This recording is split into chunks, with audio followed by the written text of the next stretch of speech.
আমরা চিরদিন এই কষ্ট করতে করতে আমরা কোনো স্বস্তি পাইলাম না। সবাই কিন্তু সবার বেলায় কিন্তু উন্নয়নের সফল পাইছে। এখন আমরা রিক্সাওয়ালারা যাই হোক ইনপুটের মাধ্যমে আমরা আমরা দুই বেলা ভাত আমাদের ছেলেমেয়ে নিয়ে খাইতে পারি না। আমরা বাচ্চাদের খাতা কলমের টাকা দিতে পারি না, ঠিক মতো চলতে পারি না। তারপরে যাই হোক আমরা কিছুদিন পরে আমাদের একটা আসলো, এই ব্যাটারি চালিত গাড়ি আসলো, চায়না থেকে ইনপুট করলো। করার পরে আমরা ধার দেনা কইরা আমাদের রিক্সাওয়ালারে কোনো ব্যাংক লোন দেয় না। আমরা এনজিও থেকে লোন নেওয়া বা কোনো সমবায় সমিতি থেকে বেশি সুদে লোন নিয়ে আমরা এই অটো রিক্সাগুলা আমরা খরিদ করি। তো করার পরে আমাদের সাথে চক্রান্ত করে এই যে গাড়িগুলা আমাদের নিয়ে যায়, এই যে রিক্সাওয়ালার হয়ে জুলুমগুলা, আমাদের কথা একবারও কেউ ভাবে না যে আমরা কি করে হঠাৎ করে একটা গাড়ি ধরে দিয়ে গেলে এই রিক্সাওয়ালার ফ্যামিলিটা কিভাবে চলবে, কিভাবে তারা রুটি রোজগার করবে, তাদের স্কুলের বাচ্চাদেরকে কিভাবে চালাইবে, তাদের অসুখ বিসুখ ঔষধ করে কিভাবে চলবে, এই কথাটা ভাবে না। রিক্সাওয়ালাদের থেকে রিক্সাটা চাইনা নিয়ে যায়, তারা কই থেকে কই নিয়ে যায় কোনো কথা, তাদের তারপরের দিন তার রুজিটা কিভাবে চলবে সেটাও ভাবে না। তাহলে আপনারা কাদের সাহেব সেখানে বৈশা অর্ডার সহজেই দিতে পারে যে আপনার রিক্সা ধরেন, যার যে কোনো গাড়ি অন্যায় করুক রিক্সাওয়ালার উপরে এসে চাপ করে অটো রিক্সার উপরে। বাস 43 বছর আগের বাস, পুরাতন বাস চলতেছে, যানজট করতেছে, সেই নিয়েও চাপ আসে রিক্সার উপরে।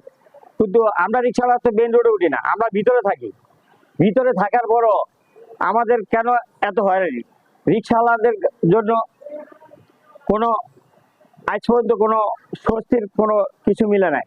তাহলে আমরা চাই জনদরদি শেখ হাসিনা সরকারের কাছে আমরা রিক্সাওয়ালারা কিছু স্বস্তি চাই। আমরা সে মায়াবী চোখে আমাদেরকে তাকাক, আমাদের কিভাবে সফল এটা দেব। আর বানাতে 70 থেকে 75 হাজার টাকা খরচ আছে। আমার 5-7টা রিক্সা আছে, কিন্তু যেতে বেশিরভাগ প্রতিবন্ধী মানুষ আমার গ্যারেজে থাকে, গাড়ি চালায়, তারা আমাদের কারেন্ট বিল দেয়, বা আমি একটা গ্যারেজ নিয়ে ব্যবসা করি। এখন যারা প্রতিবন্ধী মানুষ বা বিভিন্ন ধার দেনা করে বিভিন্ন টাকার এনজিও থেকে বিভিন্ন বেশি সুদে লোন নেওয়া গাড়িটা করে, আমিও অনেক টাকা ঋণ আছি। আমি বিভিন্ন জায়গার থেকে এনজিও থেকে প্রায় 4-5 লাখ টাকা ঋণ আছি, 4 লাখ টাকার মতো ঋণ আছি। যদি কোনো কারণে অটো রিক্সা বন্ধ করে দেওয়া হয় এই মুহূর্তে, তাহলে এই ঋণটা কিভাবে শোধ করবে? এই ঋণটা তখন আমার ফ্যামিলি নিয়ে চলতেই তো আমার দায়। এখনই তো এই যে রিক্সা চলে না বা আমাদের কর্ম বন্ধ, এখন তো আমাদের বাজার চলে না, রুটি রোজগার নাই, আর এই ঋণের বোঝা তো আমাদের মাথায় আছেই। যদি রিক্সা এখন নিয়ে যায় আর রিক্সাগুলো ধরে যায়, তাহলে তো আমরা এখান থেকে আমাদের মানে মাটির রাস্তার মতো মনে করেন আমাদের পিছা বলাইবো তারা দেনাদাররা। তা আমরা কি করব? তখন আমরা কোথায় যাব? এই যে আমাদের সম্পদ গুলা নিয়ে যায় তারা, আমরা তো শর্ট টাকা দিয়ে বৈধভাবে আমরা এই জিনিসগুলা খরিদ করছি, কিন্তু আমাদের কাছে এগুলা বিক্রি করে এই রিক্সাওয়ালার বই চক্রান্ত। আর এই যে বড় বড় এত বড় বড় এসি নিচে যারা থাকে তাদের কোনো মাল চক্রান্ত হয় না, কিন্তু শুধু রিক্সাওয়ালার বই আমরা খাইতে পারি না, ঘুমাইতে পারি না, আর আমাদের ছেলে মেয়ে স্কুলে দিতে পারি না। এখানে সম্পূর্ণ চক্রান্ত, সম্পূর্ণ ষড়যন্ত্র চলে রিক্সাওয়ালার উপরে। আমাদের সাথে এই ষড়যন্ত্র কেন করেন?